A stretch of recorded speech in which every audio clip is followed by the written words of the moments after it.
morning guys, and welcome back to my channel. My name is Diana if you're new here, and today I'm going to be doing how I take my notes, how I study for my exams, how do I get A's on my exams, all that jazz. I'm revealing to you my secrets, my tips and tricks. I'm showing you how I do it, what I do, and it's gonna be a great time. I'm filming this video from really awesome feedback from my last nursing video. You guys really wanted to see study videos. I got lots of comments saying that you guys wanted to see this, so that is what I'm doing today. And I just want to quickly disclaim that you don't need to study this exact way to get A's. This is just how it works for me. It might not work for you. That's totally fine. People study in very different ways. This is just the process through trial and error that I have learned that works for me. This is what I do for all of my classes across the board. I decided to show you how I study for my pathophysiology class because this is the most detailed, most intense class that I have, and everything that I do for my other classes is based off of this, but maybe not to the extent as this class because this requires so much more effort than my other classes. So that's why I picked this class to show you, but the process is still the same for all my classes. Without further ado, we have a lot of information in here. I'm gonna break it down between the first section of this video is gonna be how I take my notes. The second section is actually the process of me studying. And then the third and final section, I kind of show you a calendar overview of when I would be taking my notes, when I would be making my study guide, when I would be reviewing each section. Hopefully this video doesn't overwhelm you because it's overwhelmed me and I made it. I hope you guys enjoyed this video, and without further ado, let's get into it. Alright, so I'm gonna start off with how I take my notes because I feel like this is one of the key things in my whole studying process, and this really sets the backbone for when I begin to study. But I'm not the kind of person that likes to use different color highlighters on their notes because I feel like that's just like a brain explosion for me, and I just don't like that. So I stick to one color and one color only and keep it as neat and clean as possible. So without further ado, I'm going to show you how I actually take my notes.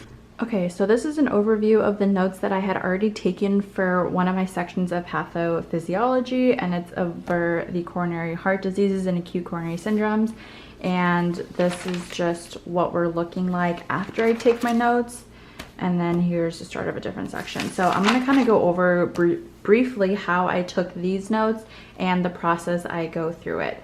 So how I take my notes is our professor posts these PowerPoint slides. I will go through all of these slides and take notes on it directly from the slides, not talking, like excluding these post-it notes. I'll talk about those post-it notes in a second, but I will just take the general notes following along with the slides that are for this sections. I do that first before I listen to the lecture because she does post her lectures, this exact PowerPoint, but she just voices it over and kind of goes through an actual lecture. So the first thing is I always take notes before I listen to the lecture because I find that I don't pay attention as well when I'm like listening to the lecture and having to consistently pause it, take notes, pause, take notes, pause, and take notes. I feel like I'm not understanding what she's saying when I do it that way. So the first thing that I do is write down the section title. So like I said, we're talking about coronary heart diseases and acute coronary syndromes. And then I just do a line across each way to kind of distinct it as the header. And then I will always write down what chapter is associated in the textbook. So this section of information is covering chapter 18. And then when I'm talking about a main subject, so here coronary heart disease, this is the main topic for the rest of this information until the next one. So I like to do that in a thick bold line and then write over it with pen, and then I continue to write in my notes as follows. So here's where the gray comes in. So the gray is kind of like a subheader, but not really a subheader. It's kind of just a topic embedded. So here I wrote the etiology and pathophysiology for coronary heart disease, and then I would go in this process, and then here I have risk factors. Now, if I want to highlight something important, so here I needed to know that the cholesterol that is a modifiable risk factor is over 200 milligrams per deciliter, and that was an important number for me to know. So I highlighted that in my primary color for this section. This is the first point I want to bring up. If I have any vocabulary words, I will always write it large and then do like a cloud around it and then write the definition over, That is how I distinctly know that this is a vocabulary word and it stands out. Now moving on to the next section, you can see here, again, here's the gray accent. Here I had a list of different angina pectoris. So I have stable, princemental, and unstable, and I just did it in a list form. And I use my primary color to kind of make that stand out. So when I'm looking at it as a whole, I can see that, oh, little subcategories of angina pectoris are important for me to know. This is something that I will do on occasion, is I will actually draw diagrams that is in my notes or textbook. And this was an important sequence of events that it was important for me to know. So I actually drew it out into my notes as it was in the PowerPoint. Here we're starting a new section talking about the management of blocked coronary arteries. You can see here I did the gray to kind of accent this list going into management. But here's where I get to my thinner lines, where these are subcategories of this main section. So it's different from my gray where it's like a clinical manifestation. So this is specifically talking about acute coronary syndrome, whereas these are different management topics for blocked coronary arteries. So it's kind of a subheader of this main topic. So you can see here a different technique for management of blocked coronary arteries would be fibrinolytic and thrombolytic therapy, or coronary surgical and revascularization. So here we're going into topic about different management techniques, and then that's why I have a thin line to differentiate that this is a subheading of this major topic. That's just kind of going over a brief overview of how I take my notes. It might seem like a lot, but this is second nature to me now. I don't even think about it, or I don't even think about what color I have to use, if it's an accent color, if it's a primary color, where I want to do it. I just kind of do whatever I want. There's no like specific technique to it. But I actually did want to go back to a different section and show you other stuff that I might do.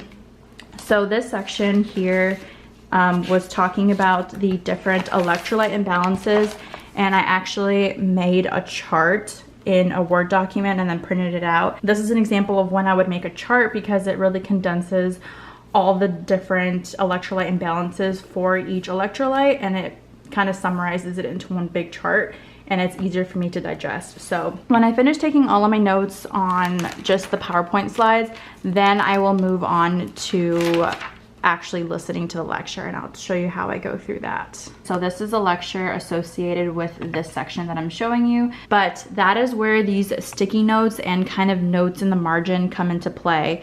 So when I'm listening to a lecture, sometimes she will say things that's not written in the slides itself, but she says it, that is actually important for me to know. So that's when I will write it into a sticky note, or sometimes I will just kind of draw a line out and then kind of write down what this was. So here's a risk factor for coronary heart disease was tobacco use, but then she elaborated more to say that tobacco decreases estrogen.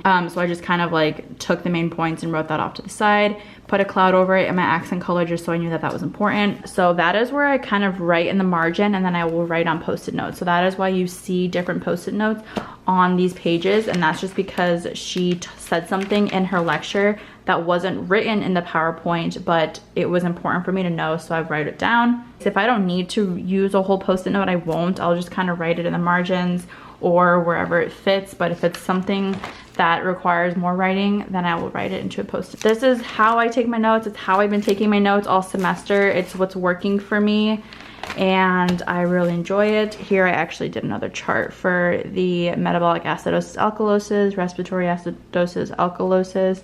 It's that same chart I drew before, but I just changed it from the electrolytes to these acid-base imbalances. Love how I take my notes. This is just how it works for me. It might seem like a lot for some people, but it really is very simple if you just do it. That is everything I'm going to cover for the notes section. Okay, so I just showed you how I did my notes, and I'm gonna kind of go through the process that I go through when I actually start to study. So I always make study guides for my exams. My professors don't always provide study guides for me, but if they do, I utilize them, but I change them, and I'll show you how I change it. But essentially the whole idea behind my study guide is that I take everything that I have in my notes and I condense it down and reword it into a more simplified version so I can study off of that. And then I won't have to use my notes anymore. I will just switch over to the study guide and then kind of go through that, and I will show you how I do that. I just want to kind of make a point to say that if you are using a study guide that your professor provides, be very careful, because a lot of the time professors will not include all of the information into a study guide, and if you solely rely on the study guide, you might be missing areas of information that wasn't on the study guide, but you never studied because you didn't think to study it because it wasn't on the study guide. And I find that a lot of professors do that. If my professors provide a study guide, I will add to it to make sure that I'm including everything from our notes and from the lecture and from the readings to make sure that I'm not forgetting anything. If the professor does not provide me a study guide, which happens a lot of the time, they don't give me study guides, I will just make my own, and I go through pretty much the same process that I do if I had a study guide. I'm gonna go through and show you how I make my study guides and then what I do after that. Okay, so this is the study guide I'm currently working on for my Patho-Phys class. I have an exam on Wednesday, and this is pretty much everything completed. You'll see at the bottom I have some parts that are highlighted, and I just highlighted them to know that I wasn't done filling out that question so I didn't forget to come back to it. So I just have those little bits left. So here I have the coronary heart disease and acute coronary syndromes, which correlates with these notes here. And then what I will do is this professor provides me with questions to kind of base off our studying. So you can see here, the first question in this was, what are the risk factors for coronary heart disease and acute coronary syndromes, and which risk factors are modifiable? I answer the question, obviously, and then here I have the risk factors that she's talking about. I will add in figures. So if this figure looks familiar, I have it here. That is actually the same figure that I drew out in my notes, and I put it into my study guide because, again, it's important for me to know, so I included it here. This is an example of what I mean by when I say I add to the study guide. So this question here is asking to differentiate between myocardial ischemia and myocardial infarction, and you can see that I did that. So I have my ischemia, I have its definition, and then I have different information that I need to know about it. And then going on here, I have infarction, and then I go on to talk about it. But what this question didn't ask was the healing process for a myocardial infarction. Now, this is something that it doesn't ask anywhere else in the study guide to tell you the process of the healing process for a myocardial infarction, but this is something that's important for me to know. And since I'm already talking about infarction here, I just included it on to say that this is a healing process for myocardial infarction. Even though the question itself did not ask for that, I still include it. So this is what I mean by adding on. By the end of when I finish making my study guide, there's nothing in my notes that I'm missing because I either added it on or I created a separate question to kind of include the information. But by the time I finish this section, everything in my notes will be listed here in a very condensed version. So you can see I use a lot of bullet points, and this is getting into different sections, but here is an example of another picture that I would include into my study guide. Okay, so now that you just saw how I make my study guides, what I do is when I finish making my study guide, I will print that out, staple it, and that is what I will now use to start reviewing all the material. So how I break it down to make it as simple and to not overwhelm myself with information, what the heck? I will break it down by day. So a rule of thumb for me for any class, not just my Patho-Phys class, is that I need to complete my study guide and have all the notes done for all the sections included in the exam. I need to have all of this done a week before the exam. And at the end of the video, I have a calendar printout of how this like sequence of events would go, so I can kind of show you my timeline of when I do this. This is like super important for me because it makes sure that, again, I'm not overwhelming my brain with information. It makes sure that I'm not cramming for an exam and that I'm taking the time that I need to actually learn this information and not just cram for it and then forget it. I'm gonna be showing you now the printout for my study guide for my last Patho-Phys exam because, like you guys saw, I'm not done with my current one that I'm working on now. Okay, so this is a study guide for my second exam, and I'm just gonna take you through the first section of it, which is dealing with acid-base imbalances. So the first thing that I do is I split up the sections per day. So if I were studying for this exam, how I did it was I would only study this section in a day, and then I would save the other sections for a different day. So here is the rest of this, going through all of that. And then here starts another section. So I would just focus on this, and this in one day. But what I would do is I actually re-watch my lectures and I speed it up. I just re-listen to it to make sure that I'm actually remembering everything. And it's just a really good study tool because her lectures are really great representations of what's going to be on the exam. So if I can understand the lecture and I can kind of correlate that with my notes and kind of add in different notes here, and highlight important things that she really stressed, then I would be good for the exam. The second thing that I do is as I'm going through my notes and kind of reading through it, kind of annotating, taking notes, highlighting, I have my textbook with me and I will have this as a reference. Now I don't necessarily read the textbook because sometimes the textbook goes way more in depth than we need to know.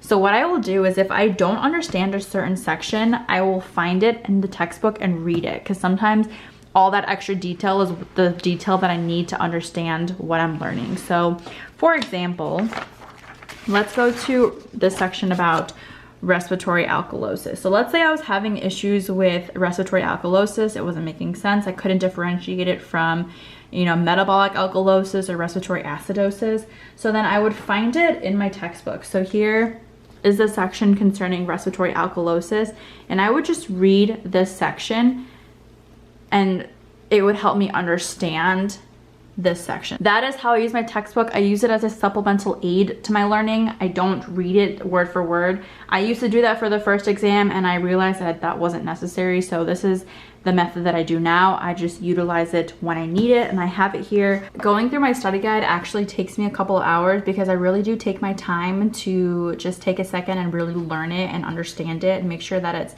making sense in my brain before I move on.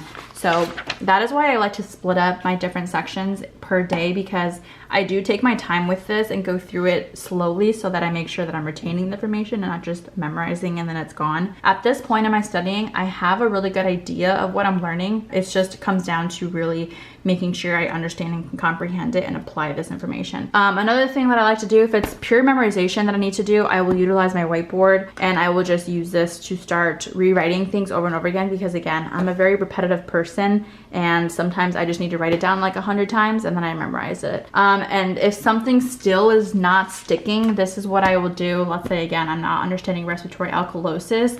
I will then turn to YouTube. And this is the registered nurse RN page. This is her YouTube channel. I will link it again down below. I utilize her all the freaking time. I think she's incredible. Khan Academy is also incredible. Khan Academy is really awesome because they literally draw it out and talk to you, and it just makes it so much easier for you to understand. These are the two channels that I watch all the time, and this usually is the last thing that I need to fully comprehend something. So I use my notes, the textbook, I always rewatch all of the lectures, and then the last thing that I would do is just watch a video if I really need it. That is pretty much how I study. Like I said, I break it up. It just makes it so much easier for me to digest. It makes it so much easier for me to retain. This is the study guide that I made for exam 1. This is exam 2. We are currently going to be going on exam 3. So when I finish this later today, I would just print this out and then start that whole process that I just went through and start studying. So okay, so the last thing that I wanted to go through is kind of a timeline of when I would do all of this stuff. Here, this is for my chapter, or my exam 3 for my pathophys. So this is currently the section that I'm doing now. And my exam 3 is covering modules 8, module 9, and module 10, which is covering 5 chapters within these modules. So here I have highlighted my exam 2. So my second exam for pathophysiology was on the 2nd of October. And then my third exam that's coming up is on the 23rd of October. So I have a 3-week turnaround period from my patho exams. That's just how we do it. Going over the note-taking process. So everything that I showed you for my notes, I have it scheduled here. So here I would do my module 8 notes. So everything associated with that, all the note-taking, watching the lecture, doing activities, I would do it here. And then this is when I did my module 9 notes. And then you can see I took some time before I did my module 10 notes. But I like to split it up because again, I'm a student, I'm in other classes. So making sure that I plan it out makes it so much easier for me so that I don't fall behind in other classes and I'm not spending too much time on this one class.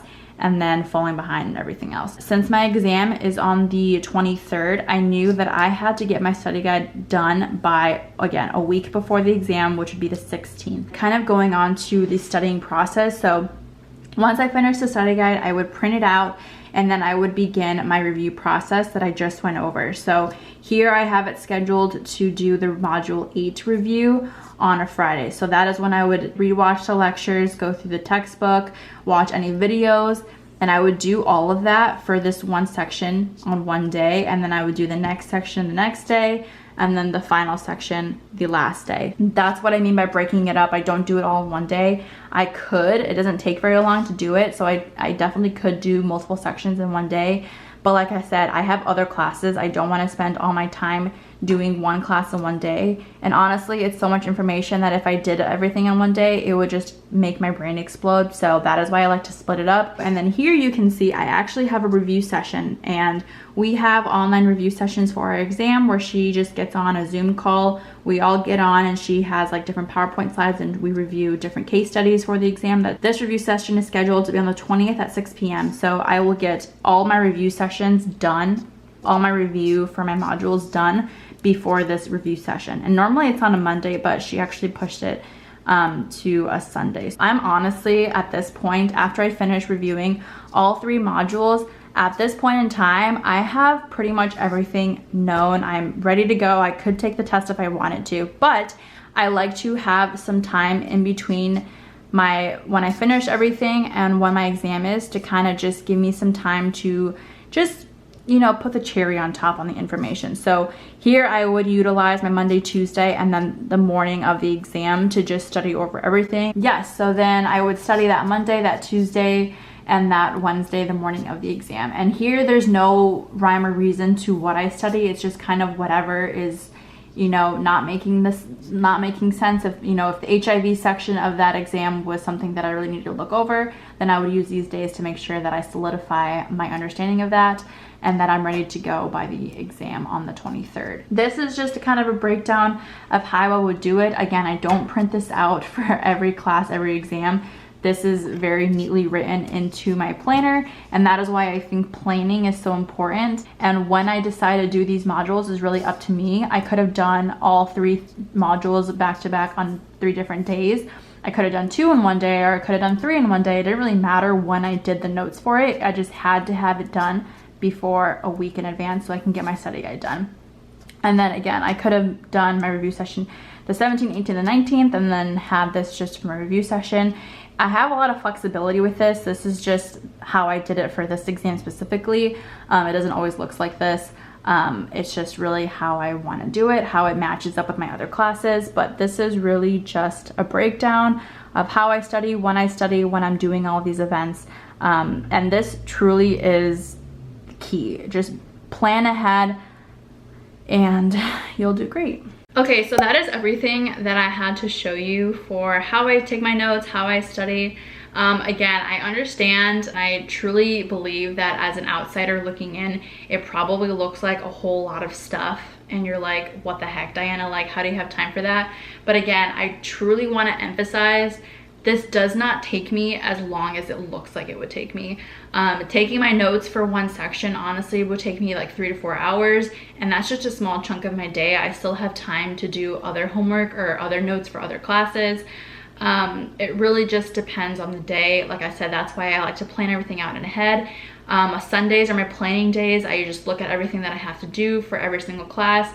I'll write everything down, and then I can just kind of fit where I want to put everything in for that week so that I have my whole week planned out. My biggest takeaways is you don't have to do everything that I said in this video to get A's.